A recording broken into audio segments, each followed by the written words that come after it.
Si vous continuez à avancer, Dieu ne vous donnera pas seulement la grâce, mais d'une manière ou d'une autre, il vous donnera un diadème à la place des cendres. Il fera de vous un être meilleur, plus fort. Il faut comprendre que les difficultés que nous traversons, c'est pour mieux nous préparer vers là où nous allons. Nous pensons très souvent aux bénédictions de Dieu. Lorsque nous sommes promus, par exemple, lorsque nous avons un bébé, nous emménageons dans une nouvelle maison. Et ce sont des bénédictions, bien sûr.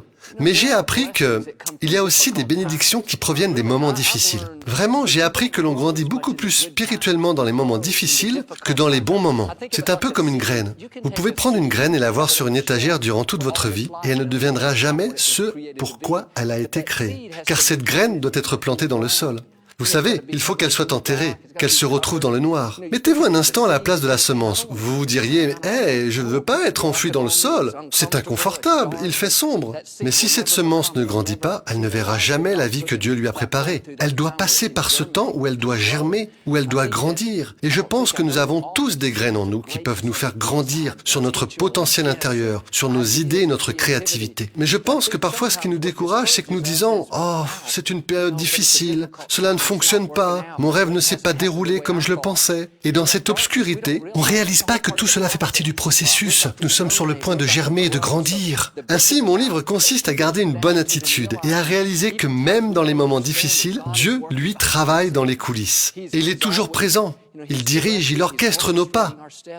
Et je l'ai appris dans ma propre vie. Vous savez, on dit toujours que Dieu nous emmène du point A vers le point B, de C à D, de D à E. Mais ce n'est pas toujours une ligne parfaite. Je prendrai cette image comme les pierres de guet. Si vous allez d'ici à 15 mètres, vous savez que ces pierres de guet peuvent être en courbe. Il se peut qu'il y ait un moment où vous vous trompez. Et si vous êtes arrêté par l'une de ces pierres de guet, vous pensez, mais Dieu, j'étais censé aller là-bas et je vais dans cette direction. Mais vous devez réaliser que Dieu dirige nos pas. Il ne pense pas de la même manière que nous.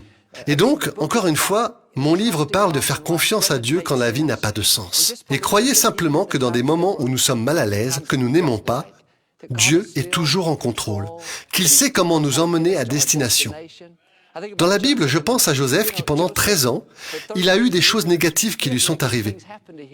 Dieu lui a donné un rêve. Et je sais que nous avons tous des rêves. Nous avons tous des objectifs. Vous vous souvenez que Dieu lui a montré comment il serait un leader. Et vous savez que cela ne s'est pas passé comme il le pensait. Ses frères l'ont trahi. Ils l'ont vendu en esclavage. Il a été faussement accusé, mis en prison pour quelque chose qu'il n'a pas fait. Et donc, il faut penser que pendant 13 ans, Dieu dirigeait ses pas. Mais si vous aviez demandé à Joseph, il vous aurait dit, Dieu, tu me prends dans le mauvais sens. Tu as dit que j'allais faire toutes ces autres choses. Eh bien, si vous restez dans la foi et si vous continuez à être fidèle là où vous êtes, que vous continuez à donner le meilleur de vous-même en faisant confiance à Dieu qui contrôle, alors même dans ces moments difficiles, non seulement vous grandirez, mais aussi vous prouverez à Dieu que vous êtes capable de gérer là où il vous emmène. Et Dieu vous emmènera là où vous êtes censé être. Je veux dire, Dieu a le dernier mot. Vous savez, les gens ne déterminent pas votre destin. Dieu détermine votre destin. L'avancement ne vient pas des gens, elle vient du Seigneur. J'ai appris dans ma propre vie, tu sais, Matt, on en parlait hier soir.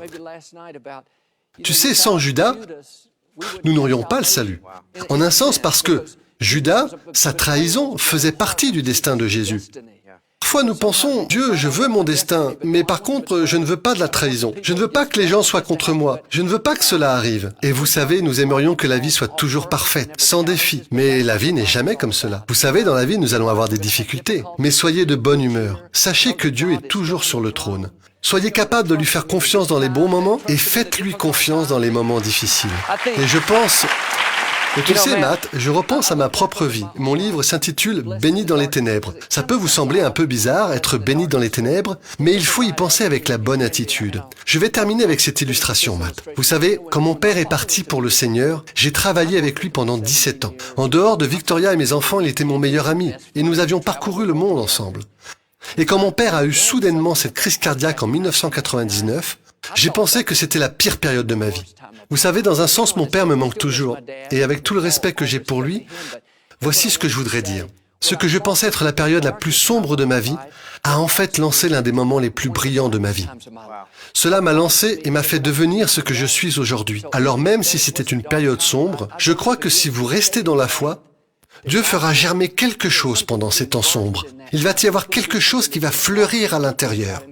Et encore une fois, je l'ai dit plus tôt, mais je pense que la raison pour laquelle nous n'arrivons pas à nous épanouir, que nous ne voyons pas comment nous sortir de la difficulté, c'est parce que nous devenons aigris et nous disons à Dieu, « Pourquoi est-ce arrivé? Ce n'est pas juste. » Et il y a des choses que nous ne comprenons pas. Et je ne veux pas rentrer dans les détails, mais il y a des choses vraiment difficiles comme la perte d'un enfant. Et encore une fois, je crois vraiment au fond de moi, et c'est aussi ce que l'Écriture enseigne. Si vous continuez à avancer, Dieu ne vous donnera pas seulement la grâce, mais d'une manière ou d'une autre, il vous donnera un diadème à la place des cendres. Vous en sortirez meilleur. Et vous savez, dans beaucoup de ces choses que nous traversons, c'est pour nous préparer où nous allons. C'est Dieu qui nous emmène. Vous savez, vous devez être capable de gérer la bénédiction que Dieu vous apporte dans toutes les circonstances. Beaucoup de ces choses ne sont que des tests. Dieu vous muscle spirituellement. Vous devenez plus fort. Il vous emmène là où vous pouvez lui faire confiance. Donc Dieu vous fera traverser des périodes difficiles dans votre vie. Mais quand vous regarderez en arrière, vous direz, « Hé, Dieu, ce que j'ai traversé à l'époque, finalement, ce n'est pas grand-chose. Tu peux le refaire pour moi. »